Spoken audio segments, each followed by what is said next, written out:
লড়াই করবেন কমরেড সব্যসাচী চ্যাটার্জি। এই পথ পরিক্রমা করতে করতে আপনাদের সকলের আশীর্বাদ গ্রহণ করার জন্য আসছেন। আপনারা তাকে দুহাত তুলে আশীর্বাদ করবেন। তিনি আপনাদের বিভিন্ন দাবি দাবা নিয়ে সংসদে লড়াই করবেন। তিনি বেকারদের দাবির দাবি নিয়ে সংসদে লড়াই করবেন। তিনি বন্ধ কলকারখানা খোলার দাবি নিয়ে সংসদে লড়াই করবেন। আপনার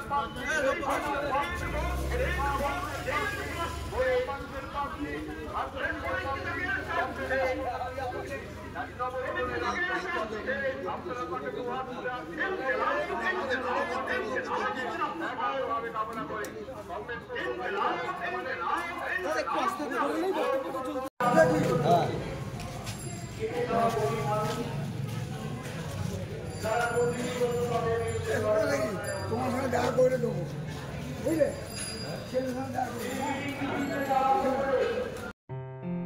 আসন্ন লোকসভা নির্বাচনে রাজ্যের প্রতিটি প্রান্তে বামফ্রন্ট প্রার্থীদের জয়ী করুন।